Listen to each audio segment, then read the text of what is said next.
আসসালামু আলাইকুম এভরিওয়ান। কোনো রকম ঝামেলা ছাড়াই ওয়ান পট বিফ বিরিয়ানি রেসিপি শেয়ার করছি। আশা করছি সবার ভালো লাগবে।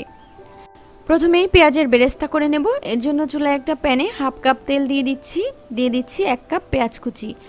এখন এই পেঁয়াজ কুচিগুলোকে বেরেস্তা করে নেব।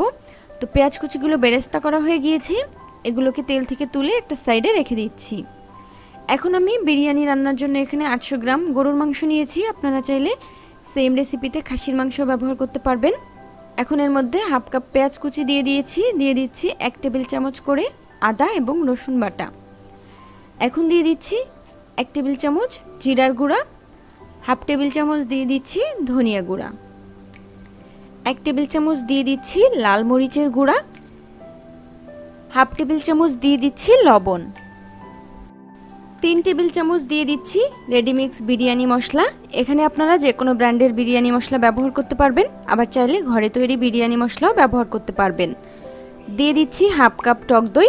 হাতের কাছে টক দই না থাকলে 1 মিনিটে ঘরে কিভাবে ইনস্ট্যান্ট টক দই তৈরি করে যে কোনো রান্নায় ব্যবহার করতে পারবেন তার একটা রেসিপি আমার চ্যানেলে আছে। ভিডিওর শেষে স্ক্রিনের উপরে আমি দিয়ে দিব, চাইলে কেউ দেখে নিতে পারবেন। এখন সেই বেরেস্তা করে নেওয়া পেঁয়াজ থেকে অর্ধেকটা পরিমাণ পেঁয়াজ দিয়ে দিচ্ছি, বাকি অর্ধেক আমি পরে ব্যবহার করব। দিয়ে দিচ্ছি সেই পেঁয়াজ বেরেস্তা করে নেওয়া সম্পূর্ণ তেলটা। এখন এই সব কিছুকে হাতের সাহায্যে খুব ভালো করে মেখে আমি আধা ঘন্টার জন্য এভাবে ম্যারিনেট হতে রেখে দেব। আধা ঘন্টা পরে হাঁড়িটা চুলায় বসিয়ে দিয়ে ঢাকনা দিয়ে ঢেকে চুলায় মিডিয়াম লো আঁচে জাল করব। 5 মিনিট পরে ঢাকনা খুলে নিচ্ছি। দেখতেই পাচ্ছেন মাংস থেকে অনেকটাই পানি বের হয়েছে, তো আরও পানি বের হবে মাংস থেকে। আর এভাবে মিডিয়াম লো আঁচেই আমি ঢাকনা দিয়ে ঢেকে মাংসগুলোকে জাল করব আর কিছুক্ষণ পর পর নেড়ে দেব। মাংস থেকে যেই পানিটা বের হবে ওই পানিতেই কিন্তু মাংসটা অনেকটাই সিদ্ধ হয়ে যাবে।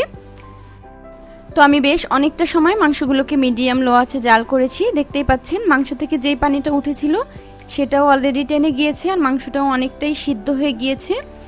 এখন এই মশলার সাথে মাংসগুলোকে কিছুক্ষণ কষিয়ে নিয়ে এর মধ্যে 1 কাপ ফুটন্ত গরম পানি দিয়ে দিচ্ছি। আমার মাংসটা অনেকটাই সিদ্ধ হয়ে গিয়েছে, তাই 1 কাপ পানি লেগেছে, আপনাদের একটু কম বা বেশিও লাগতে পারে। এখন সব কিছু মিশিয়ে নিয়ে ঢাকনা দিয়ে ঢেকে চুলায় মিডিয়াম লো আছে এটাকে এভাবেই রেখে দেব আরও কিছুটা সিদ্ধ হতে। মাংসটা রান্না হতে থাক। এখন আমরা বিরিয়ানির জন্য চালটা রেডি করে নেব। আমি এখানে 400 গ্রাম চিনি গুঁড়া পোলাওয়ের চাল নিয়েছি। তো 800 গ্রাম মাংসের জন্য 400 গ্রাম চাল নিয়েছি, মেজারমেন্ট কাপের 1.5 কাপের মতো। এখন এই চালটাকে খুব ভালো করে ধুয়ে এভাবেই পানিতে ভিজিয়ে রেখে দেব 10 মিনিট। এতে করে বিরিয়ানিটা অনেক বেশি ঝরঝরে হবে। 10 মিনিট পরে চালগুলোকে আমি এভাবে স্ট্রেনারে ঢেলে নিয়েছি সম্পূর্ণ পানিটা ঝরে যাওয়ার জন্য। পানিটা ঝরতে থাক। এদিকে মাংসটাও কিন্তু যে পানি দিয়েছিলাম সেই পানিটা টেনে গিয়েছে আর অনেকটাই সিদ্ধ হয়ে গিয়েছে। এখন এই মাংসটাকে আরও কিছুক্ষণ নেড়ে কষিয়ে নিয়ে এর মধ্যে সেই পানি ঝরিয়ে নেওয়া চালগুলো দিয়ে দিচ্ছি। চালগুলো দিয়ে মাংসের সাথে কিছুক্ষণ ভেজে নেব। বেশ কিছুক্ষণ মাংসের সাথে চালগুলোকে ভেজে নিয়ে এখন এর মধ্যে মেজারমেন্ট কাপের 2 কাপ পরিমাণ পানি দিয়ে দিচ্ছি। 1.5 কাপ চালের জন্য 3 কাপ পানি নিতে হতো। তো আমি যেহেতু চালগুলোকে 10 মিনিট ভিজিয়ে রেখেছিলাম তাই আমি 1 কাপ পানি কম ব্যবহার করছি। তো সব কিছু একসাথে মিশিয়ে নিয়ে এখন এর মধ্যে স্বাদমতো লবণ দিয়ে দিচ্ছি। লবণটা শুধুমাত্র চালের জন্য দিচ্ছি, মাংসে তো আগেই লবণ ব্যবহার করেছি। 1 টেবিল চামচ দিয়ে দিচ্ছি চিনি। বিরিয়ানিতে চিনি দিলে বিরিয়ানির টেস্ট অনেক বেশি ভালো লাগে, তবে কেউ দিতে না চাইলে স্কিপ করতে পারবেন। 2 টেবিল চামচ দিয়ে দিচ্ছি গুঁড়া দুধ। কারো হাতের কাছে গুঁড়া দুধ না থাকলে 1/4 কাপ লিকুইড দুধ দিতে পারবেন, সেক্ষেত্রে পানির পরিমাপ একটু কমিয়ে দিতে হবে। এখন 5-6টার মতো কাঁচামরিচ দিয়ে সব কিছু মিশিয়ে নিয়ে ঢাকনা দিয়ে ঢেকে অপেক্ষা করব পানিটা টেনে চালের গায়ে গায়ে মিশে যাওয়া পর্যন্ত। কিছুক্ষণ জাল করার পরে দেখতেই পাচ্ছেন পানিটা টেনে চালের গায়ে গায়ে মিশে গিয়েছে। এখন সব কিছু একসাথে মিশিয়ে নিয়ে ওপরের দিকটা সমান করে দিয়ে 1 টেবিল চামচ ঘি দিয়ে দিচ্ছি। কারো হাতের কাছে ঘি না থাকলে না দিলেও হবে, তবে দিলে সুন্দর একটা ফ্লেভার আসে। 1 চা চামচ কেওড়া জল দিয়ে দিচ্ছি, কারো ভালো না লাগলে স্কিপ করতে পারবেন। দিয়ে দিচ্ছি সেই বেরেস্তা করে নেওয়া বাকি অর্ধেক পেঁয়াজগুলো।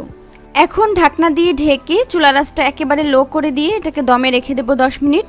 কেউ যদি পাতলা তলাযুক্ত হাঁড়ি ব্যবহার করেন সেক্ষেত্রে দমে দেওয়ার সময় নিচে একটা তাওয়া দিয়ে দমে দিবেন, সেক্ষেত্রে নিচ থেকে লেগে যাওয়ার সম্ভাবনা থাকবে না। 10 মিনিট পরে ঢাকনা খুলে সব কিছু মিক্স করে নিচ্ছি।